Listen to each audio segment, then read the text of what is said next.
I've been with my boyfriend for almost a year now. I love him dearly, and he loves me too, I'm guessing, but there's one thing that's causing a lot of issues for us. I suffer from prosopagnosia/face blindness, which means it's really hard for me to recognize people's faces. I usually go by other characteristics to put a name to a person, like hairstyle/facial hair, marks, skin colors, accessories, etc., but it's still really tough. It's caused me severe anxiety and other mental health struggles. I'm lucky to have wonderful people around me though, who are aware and try to help. They'll introduce themselves when we start talking, where something they know I've linked to them, or whatever. Usually my BF does this too, but sometimes he likes to test me and it's incredibly stressful. He shaved of his beard once, a few times he wore a completely different style of clothing, or changed his hairstyle, all without warning me. In those moments he won't tell me who he is, or say someone else's name, just to see if I'll figure out it's him. He'll make jokes saying he'll try to switch with one of his friends and see if I'll stay loyal. I usually do realize it's him, but it causes me a lot of anxiety. We've had big fights on this. He says he's allowed to change his look. I'm not a cartoon character. I ask him to warn me. Don't get me wrong. He cares about me, but I don't think he gets how stressful it is. How do I make it clear? We have a lot of great times together, there's just this bump, a joke, and I need to let him be him. That he always tells me when he's been joking, and if he was really keen on hurting me he'd just do things and not tell me, so him telling proves he cares. That one got me uncomfortable. At one point he said he just wanted to test if it was real, because I could just be using it as an excuse to do anything. I left after that cause we were just going in circles. There was a lot of me making an issue of one small thing. I'm exhausted. He's still blowing up my phone with love and apologies, but you guys made me realize a lot. Thanks, really. I'm trying to stay rational about it, but it's hard, because I do care about him a lot. I'm gonna get a few hours of sleep. Update 2. Things went batshit crazy. A lot has happened in the last days. I'm really grateful to you all, honestly. I wasn't aware about the real meaning of his pranks and what it said about him and our relationship. I went to talk to him the same evening I made that post, with the intention of making clear he can't pull all that anymore. The conversation escalated. We talked for hours into the night and every day since.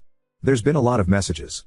He got angry about the Reddit post I made. I showed him, angry at you guys, angry that I couldn't take a joke and listen to strangers. Said things like he in the beginning didn't believe I actually suffered from it, and would use it as an excuse to cheat on him. That now he does believe, but, due to bad breakups in the past, he has a hard time trusting I won't use it as an excuse regardless. Said he was joking about it because he wanted to make a tough situation lighter, and that's just his sense of humor. That if I loved him, I'd accept that. When I made it clear I was done, it got even worse. He began apologizing a lot. Said he didn't realize it was such a big thing for me. Again, didn't make any sense with all said before. In the same breath he said that he at least told me. To the people who thought he actually had planned to trick me by using one of his friends, I think y'all may be very right. To be honest, I was done. I do care about him a lot, can't just shut that off, but it's never going to work. There's been many messages/calls/ etc. He dropped some vague hints that sometimes he pulled pranks I wasn't aware of. I don't know if that is true, or he's just in a bad place right now. He also came to my place to apologize again. But I suspect he didn't expect I'd immediately recognize him, as he didn't apologize till I said his name. He's not evil, but just very messed up RN. I blocked him everywhere, told him not to show up anymore and that a friend would give him his stuff. I'm going to delete this account soon, but I wanted to thank you guys for helping me realize it. I genuinely don't think I would have. I'm heartbroken, but a bit relieved as well. Update 3.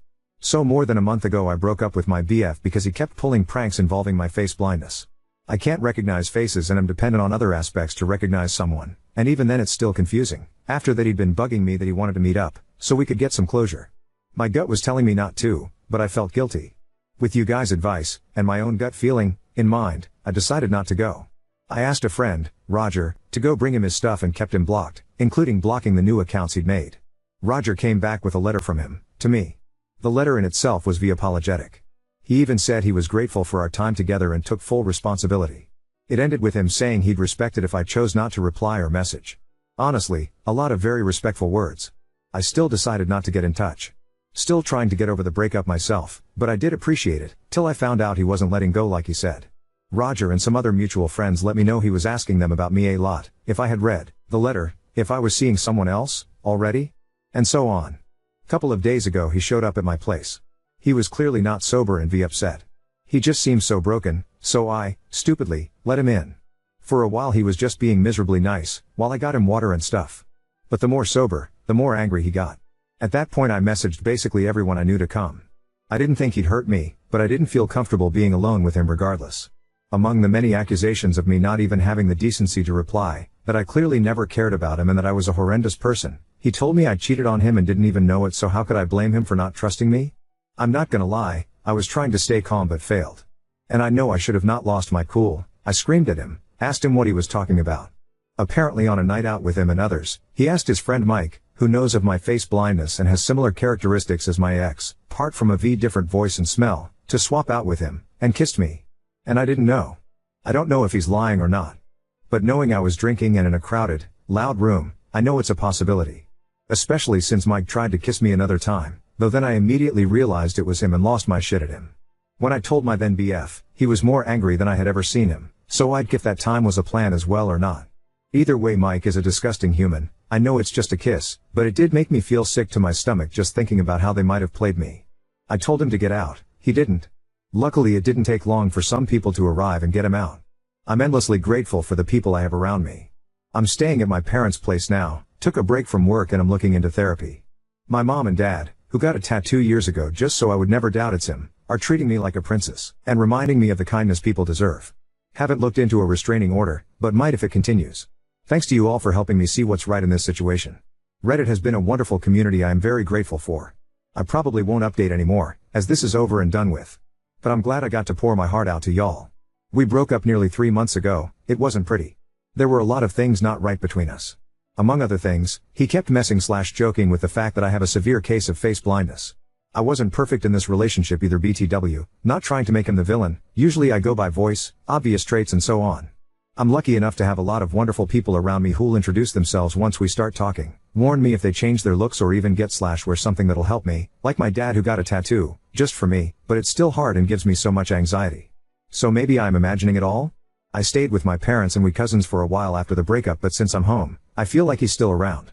The first time, I went to a club with a friend and her BF, started dancing with a guy and went outside with him to get some air. The moment we stepped outside and I heard his voice, I knew it was him. I was so sure. I freaked, went inside again and left with my friend. I messaged him later and he denied it vehemently, telling me he was not even near there. That we can meet up and talk if I want. My friend says she's not sure, she was off with her BF and didn't see him. So maybe I am wrong. My gut says it was him, but I can't trust my brain with these things. There's been more incidents like this since. If I go out, sometimes I just feel like he's there. Like I'll see a guy focused on me and will know it's him, but he'll deny it. Or someone will come to my job and I'll recognize the voice, but he responds so confused and I'll feel like a crazy person making a scene, so I just quietly give him what he needs. I'll go to the grocery store and a guy will suddenly be next to me. He won't even say anything to me, but the smell/traits tell me it's him. But then later he denies it all. It's not every day, or something. Once a week, maybe not even that. But it's enough to make me feel so on edge. The thing is, I could be wrong. Maybe it was never him. I don't go out a lot anymore, unless I'm with someone. I keep my phone in my hand in hopes of snapping a picture to show to my friends. Looking into how to get a camera. I don't know what else to do, really. I'm afraid if I talk to others about it, they'll simply dismiss it. At the same time he's still messaging me, just as kindly as when we first started dating. He says he's worried about me, that he wants to help. And I just feel like I'm going crazy. Maybe I am. I have a quite severe case of face blindness, but have my own ways to get around, like all of us. But still I can never be completely sure who's in front of me until they confirm it. I'm sure you know the feeling. Now I have had wonderful people in my life who make it so much easier for me. But have you had people who don't do that? My previous BF messed with me sometimes and I sometimes worry he might still be. But it's hard to be sure, when I can't trust what I see. Sometimes I'm so sure it's him, but he'll deny it and I can never convince myself to be 100% certain of what I saw. Update 4. I'm not in the best place mentally, so I will keep this short. This will also be my last one, as I've taken plenty of your time as is and don't really know what to do with the attention, though I'm extremely appreciative of all the support and advice. I posted here a while ago about how I wasn't sure if my ex was messing with me, and my face blindness, or if I was just being paranoid. I now know it's both. I really did feel like a crazy person. The day I made the post I broke off contact with him again. I got a few more messages from him, all kind and concerned-ish. Even some mutual friends, and one girl I barely know, reached out saying they were worried because of what my ex told them. But here's the thing, I did manage to subtly make 2 videos, 2 different times, in which my parents could clearly see him. Honestly, I was an absolute mess. Since then I've also been staying with my parents again and took a break from work. We're trying to look into a restraining order, but it's not that easy. There's some redemption though. A friend did what I didn't have the balls to do and completely exposed him.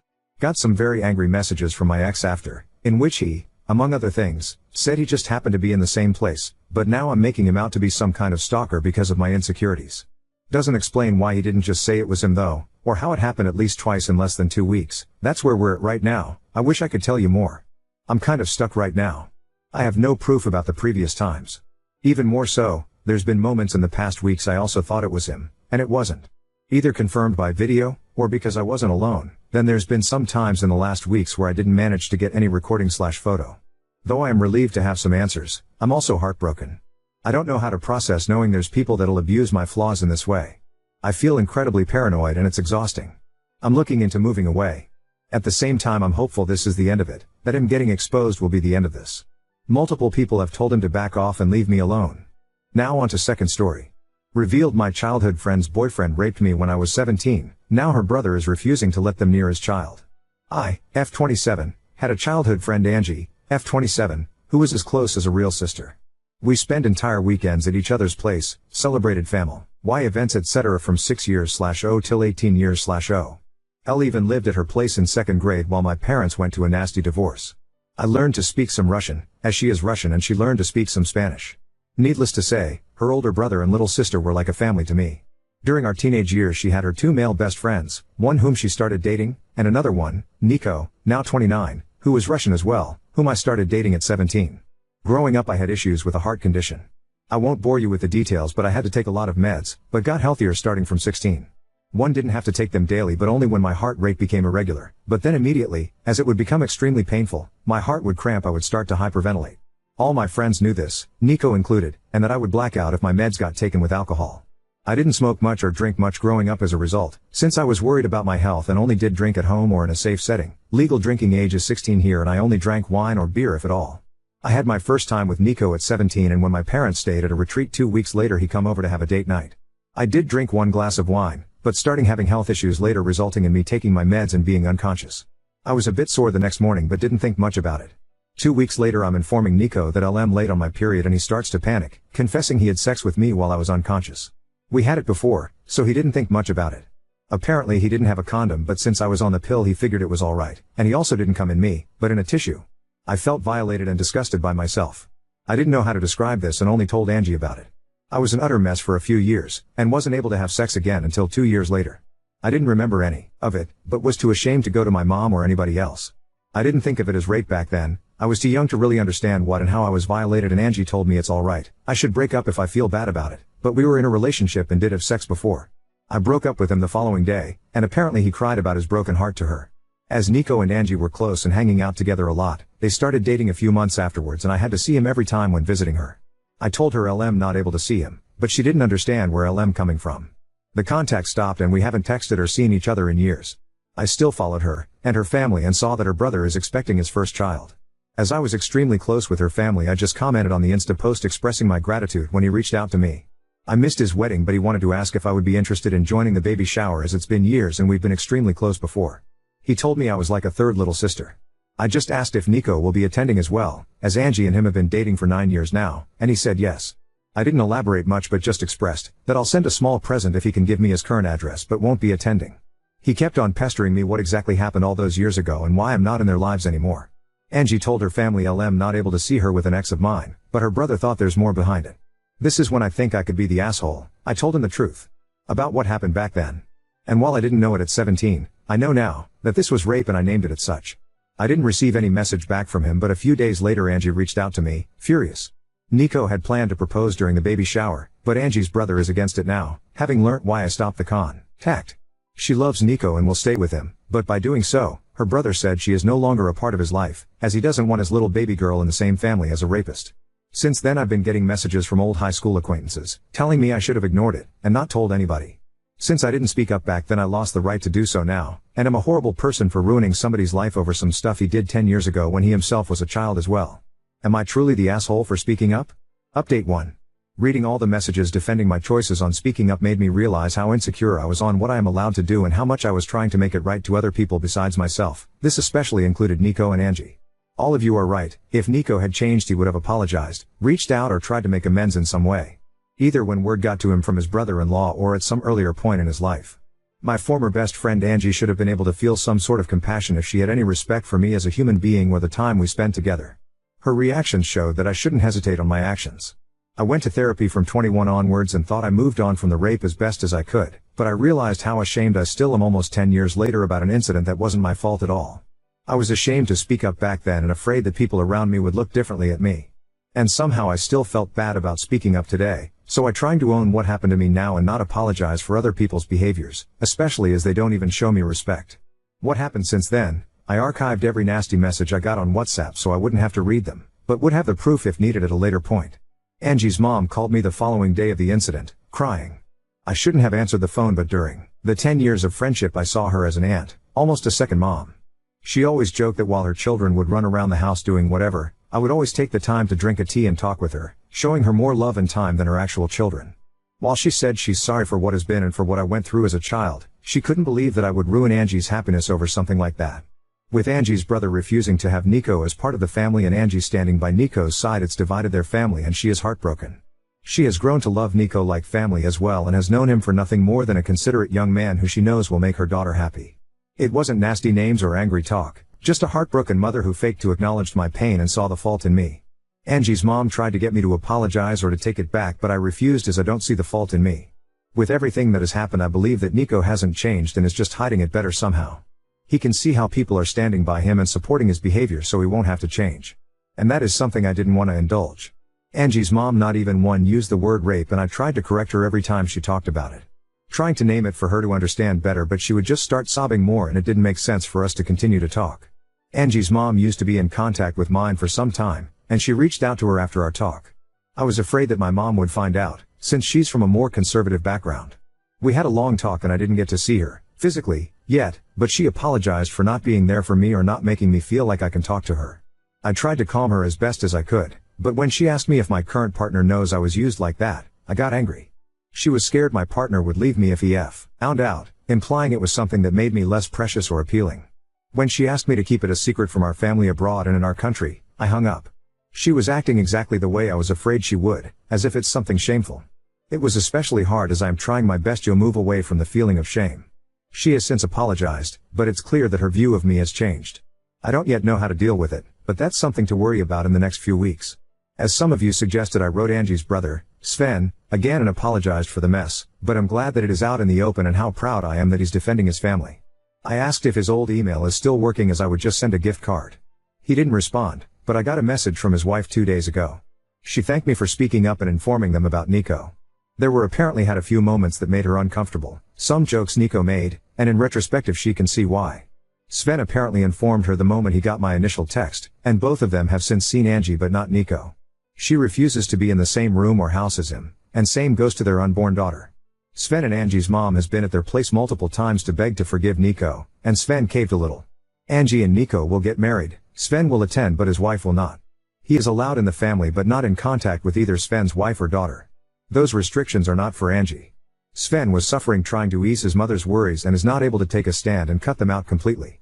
This is a compromise they made without his wife's approval, and she told me she's trying her best to cut them out of their life indefinitely. She wanted to move back, closer to her family as well, and thinks this is a perfect opportunity but isn't sure if she can follow through. His wife told me she's terribly sorry for all the issues that I'm my way, and it has been a lot trying to handle the situation on their side. Sven knows it's not my fault, but he doesn't want contact. It's hard for him to talk or see my name because even though he knows I'm not the guilty party, in some way I was the bearer or bad news and he sees me as the start of all this drama. She told me a few times that neither believe I'm the bad guy, they just are tired with everything and it's just been extremely hard on them. That's all that has happened so far. I am frustrated about how everything came to be. It feels like Nico will just continue with his life without having to be remorseful. I didn't want him to suffer, but I think some part of me wanted to at least receive some kind of apology for all the suffering I went through afterwards. I'm having to deal with my mother and her changed shameful view on me, and even though I'm happy it's all out, it's extremely hard to stand by my choices. My partner and my best friends both have been my shoulder to cry on during this ordeal. Especially my best friend was enraged for me, and I am extremely grateful to have both by my side. Right now I'm just emotionally drained, but I'm sure it will be better once a few weeks passes.